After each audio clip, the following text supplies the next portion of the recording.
साल है 2009। मुस्तकबिल शनास अमरीकी मुसन्निफ जॉर्ज फ्रिडमैन की एक किताब शाया हुई जिसका टाइटल है the next 100 years, a forecast for the 21st century। जैसा कि नाम से जाहिर है, इस किताब में 21वीं सदी के बड़े जियोपॉलिटिकल वाकयात और ट्रेंड्स की पेशगोई की गई। तुर्किया के हवाले से कहा गया कि रूस के जवाल के बाद इलाके की जियोपॉलिटिक्स तब्दील होगी। तुर्किया इलाके की ताकत बनकर उभरेगा जिसका असर मौजूदा तुर्की के चारों सम्त में पड़ेगा। अगरचे तुर्किया बाकायदा सल्तनत का रूप नहीं धारेगा, लेकिन इसमें कोई शक नहीं कि इस्लामी दुनिया की ताकत का मरकज बन जाएगा। तारीख है 19 दिसंबर 2019। कोलालमपुर में तुर्की और मलेशिया के ताउन से एक कॉन्फ्रेंस मुनक्किद हुई जिसमें मुस्लिम दुनिया को दरपेश चैलेंजेस पर मुश्तरका लाए अमल अपनाने पर गौर किया गया। इस कॉन्फ्रेंस में पाकिस्तान ने भी शिरकत करनी थी, लेकिन अरब ममालिक के दबाव पर पाकिस्तान को पीछे हटना पड़ा। पाकिस्तान ने बयान जारी किया कि इस कॉन्फ्रेंस में शिरकत से मुस्लिम दुनिया तकसीम होने का खतरा है। याद रहे कि यह कॉन्फ्रेंस ओआईसी के मुतवाजी फोरम के तौर पर समझी गई। ओआईसी का कंट्रोल सऊदी अरब के पास है। दिलचस्प बात है कि दिसंबर 2019 में ही पाकिस्तान टेलीविजन से सल्तनत उस्मानिया के बानी की जिंदगी पर बनने वाला ड्रामा इर्तुगरल गाजी टेलीकास्ट करने का फैसला हुआ, लेकिन मुख्तलिफ वजूहात की बिना पर यह टेलीकास्ट अप्रैल 2020 तक मौखर की गई। फिर तारीख है 12 फरवरी 2021। तुर्किया के सरकारी टीवी TRT1 ने तुर्किया के झंडे में रंगा एक नक्शा दिखाया जिसमें 2050 तक तुर्किया के जियोपॉलिटिकल असर के तहत इलाकों को दिखाया गया। इस नक्शे में जनूबी यूरोप, मशरिक़े वुस्ता, शुमाली अफ्रीका, क्रोएशिया, ईरान और रूस के कुछ इलाके शामिल थे। याद रहे कि ये वही इलाके हैं जिन्हें फ्रिडमैन की किताब में तुर्किया के ज़ेरे असर दिखाया गया था। क्या तुर्किया ने सल्तनत उस्मानिया की बहाली का इरादा कर लिया है? और क्या रजब तैयब एर्दोआन ने खलीफा या सुल्तान बनने का फैसला कर लिया है? मैं हूं मखदूम शहाबुद्दीन और आप देख रहे हैं आजाद मेंट्री। असल सवाल की तरफ आने से पहले सल्तनत उस्मानिया का एक मुख्तसर तारुफ। सल्तनत उस्मानिया की बुनियाद 1299 में रखी गई जब शुमाल मगरबी अनातोलिया में एक तुर्क कबाइली उस्मान अव्वल ने छोटी सी रियासत कायम की। ये वो वक्त था जब अब्बासी खिलाफत को मंगोलों ने तबाह बर्बाद कर दिया था। अब्बासी खलीफा मिस्र की ममलूक सल्तनत में पनाह लिए हुए थे, जहां उनकी हैसियत सिर्फ मजहबी अथॉरिटी के तौर पर कायम थी। इस्लामी सल्तनत के जवाल के इस दौर में उस्मान अव्वल के जानशीनों ने 14वीं सदी के वस्त तक अनातोलिया का ज्यादातर इलाका फतह कर लिया। आहिस्ता आहिस्ता रियासत की सरहदें यूरोप तक फैल गई। 1453 में सुल्तान महमद दोम की क़यादत में उस्मानियों ने इस्तांबुल फतह किया, जिसके नतीजे में बाज़ंतीनी मसीही सल्तनत का खात्मा हो गया। यहां से उस्मानी एक बड़ी रीजनल पावर बनकर सामने आए। 1517 में सलीम अव्वल की क़यादत में उस्मानियों ने रीजन में अपने सबसे बड़े हरीफ ममलूक सल्तनत को शिकस्त दी, जिसका दारुल हुकूमत कायरा था। इस तरह मशरिक़े वुस्ता और शुमाली अफ्रीका भी उस्मानियों के कब्जे में आ गया। सल्तनत का रकबा 2 गुना बढ़ गया। 1520 में सुलेमान के बरसरे इक़्तिदार आने के बाद उस्मानी सल्तनत की ताकत उरूज पर पहुंच गई। सियासी और मुआशी इस्लाहात ने खुशहाली के नए दौर का आगाज किया। इसीलिए सुल्तान सुलेमान को तारीख में सुलेमान द मैग्निफिसेंट का खिताब दिया जाता है। 17वीं सदी में उस्मानी सल्तनत में 32 सूबे और मुतअद्दिद रियासतें शामिल थीं, जिन्हें बादशाह उस्मानी सल्तनत में शामिल किया गया या किसी हद तक खुद मुख्तार हैसियत में बरकरार रखा गया। उस्मानी सल्तनत का दारुल हुकूमत इस्तांबुल था, जबकि बहिरे रोम से लेकर ईरान और रूस तक ये रियासत 6 सदियों तक यूरोप और एशिया के दरमियान पुल का किरदार अदा करती रही। 18वीं सदी तक उस्मानी सल्तनत को अपने हरीफों पर मुआशी, अस्करी और कल्चरल बरतरी हासिल रही, लेकिन फिर आहिस्ता आहिस्ता यूरोपी हरीफ फौजी और मुआशी लिहाज से मजबूत होते गए, जिसकी वजह से उस्मानी सल्तनत को 18वीं सदी और 19वीं सदी के आगाज में पै दर पै शिकस्तों का सामना करना पड़ा।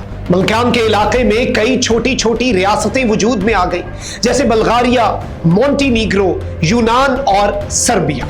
इस नई लहर को देखते हुए 19वीं सदी के इख्तिताम पर तुर्किया के दानिश्वरों ने यूरोपी तर्ज की सियासी और समाजी इस्लाहात पर जोर दिया, जिसके नतीजे में आईनी बादशाहत के तहत मल्टी पार्टी सिस्टम राइज हुआ। लेकिन 1913 में बल्कन वॉर में शिकस्त के बाद नेशनलिस्ट ने इक्तदार पर कब्जा कर लिया और जंग अजीम अव्वल में जर्मनी का साथ देने का फैसला किया।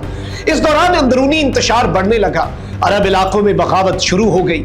फिर वर्ल्ड वॉर 1 में शिकस्त के बाद इत्तेहादी फोर्सेस ने कब्जा कर लिया और सल्तनत उस्मानिया को टुकड़ों में तकसीम कर दिया।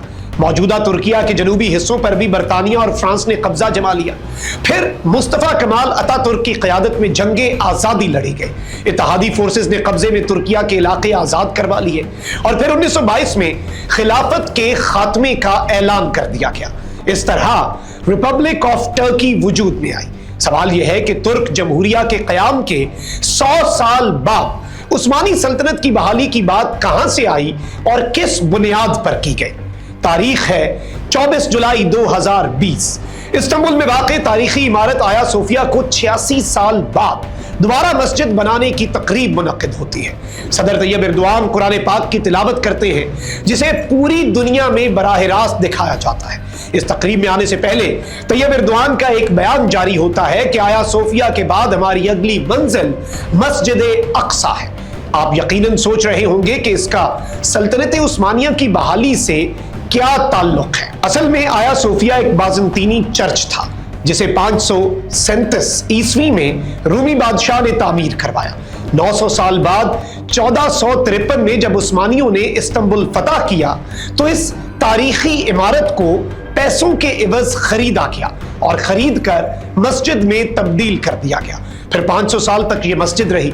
1934 में सल्तनत उस्मानिया के टूटने और सेकुलर टर्की के क़याम के बाद मुस्तफा कमाल अतातुर्क ने मस्जिद को म्यूजियम में तब्दील कर दिया, जिसे तैयब एर्दोआन ने अदालती इजाजत से दोबारा मस्जिद के तौर पर बहाल कर दिया। इसी दौरान इस्तांबुल में एक और तारीखी इमारत को भी मस्जिद में तब्दील किया गया।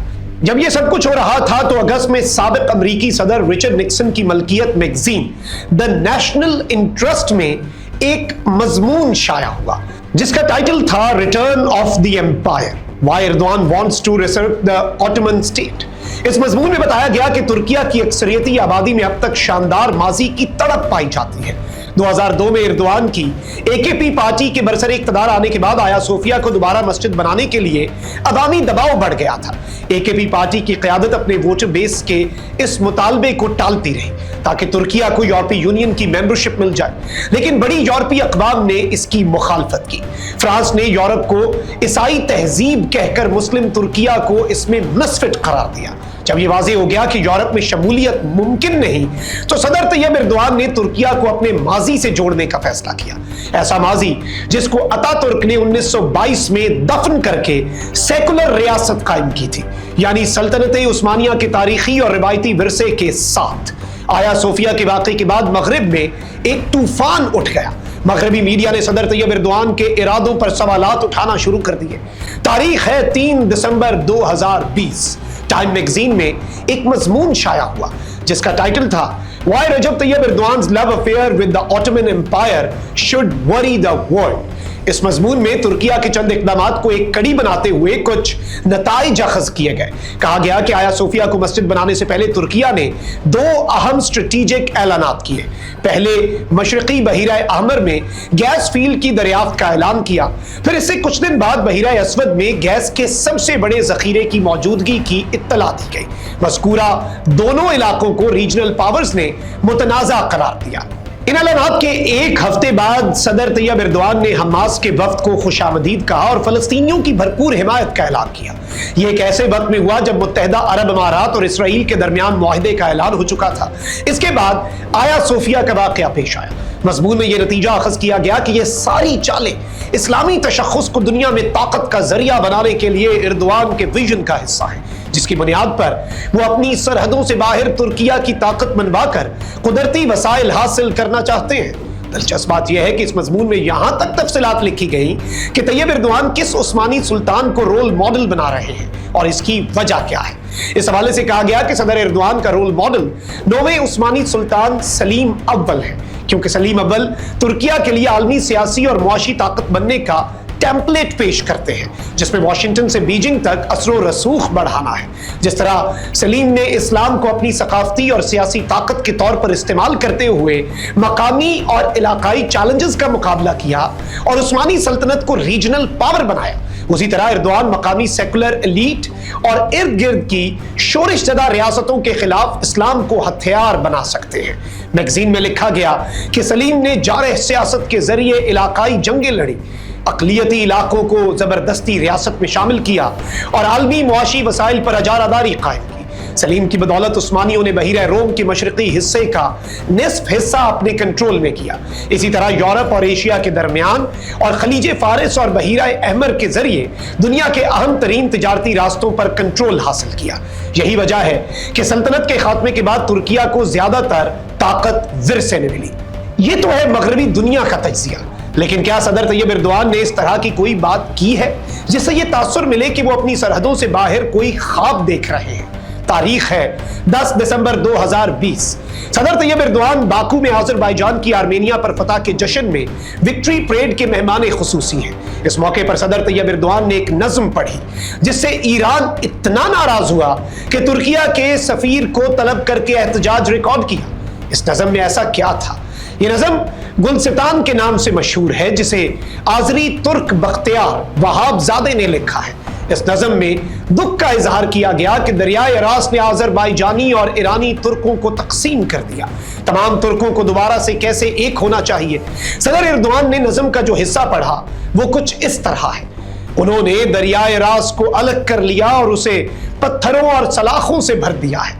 मैं तुमसे जुदा नहीं हूंगा, उन्होंने हमें जबरदस्ती अलग किया है। याद रहे कि आज़रबाईजान की आर्मेनिया से जंग में तुर्किया ने फैसला कुन किरदार अदा किया था। इस फतह के बाद आज़रबाईजान की सूरत में वस्ती एशियाई रियासतों को यूरोप तक गैस फराहम करने का मुतबादिल रास्ता मिल गया है। इससे पहले वस्ती एशियाई रियासतों को रूस और ईरान को शामिल करना पड़ता था। इसके अलावा कजाकिस्तान ने आज़रबाईजान के रास्ते तुर्किया को कॉपर एक्सपोर्ट करना भी शुरू कर दिया। दिलचस्प हकीकत है कि टर्किश टीवी पर दिखाए गए तुर्किया के ज़ेरे असर इलाके जनूब मशरक़ी यूरोप में बोस्निया बल्गारिया से बहीरा अहमर के शुमाल में यूनान और साइप्रस, जबकि जनूब में लीबिया, मराकश, मिस्र और मशरक़े वुस्ता तक फैले हुए हैं। इसके अलावा जनूबी रूस, ईरान और आज़रबाईजान से चीन के बॉर्डर तक का इलाका भी शामिल है। क्या इतने बड़े इलाके पर तुर्किया का कंट्रोल मुमकिन है? इसका जवाब है नहीं, क्योंकि वर्ल्ड वॉर 2 के बाद बनने वाले वर्ल्ड ऑर्डर के नतीजे में नेशन स्टेटस वजूद में आ चुकी है। फतूहात का दौर खत्म हो गया है। नेशन स्टेटस की इलाकाई सलामती का तहफ़्फ़ुज़ अक़वाम मुत्तहिदा के चार्टर का अहम जुज़ है। लिहाजा कोई भी नेशन स्टेट दूसरे नेशन स्टेट पर कब्जे को कानूनी करार नहीं दे सकती। यही वजह है कि टर्किश टीवी पर दिखाए गए नक्शों में इन इलाकों को तुर्किया में ज़म करने की बात नहीं की गई, बल्कि इन इलाकों को तुर्किया के जियोपॉलिटिकल असर के तहत दिखाया गया है। ये उसी सूरत में मुमकिन है जब तुर्किया के इर्द गिर्द मौजूद तमाम नेशन स्टेट्स अपनी जरूरतों के लिए उसकी तरफ देखें, जो बज़ाहिर मुमकिन दिखाई नहीं देता। इसकी वाज़ेह मिसाल OIC के मुकाबले में नए मुस्लिम ब्लॉक बनाने में नाकामी है। जब सऊदी अरब की कोशिशों से बड़े इस्लामी ममालिक बशमूल पाकिस्तान तुर्किया और मलेशिया के इनिशिएटिव से दूर रहे, ताहम तुर्किया की मजबूत मईशत खित्ते में उसके अहम किरदार की बुनियाद बन सकती है, जिसके लिए रीजनल कनेक्टिविटी और अमन अमान शर्त है। लेकिन फिलहाल तुर्किया के इर्द गिर्द का खित्ता इंतशार और जंगों में घिरा हुआ है।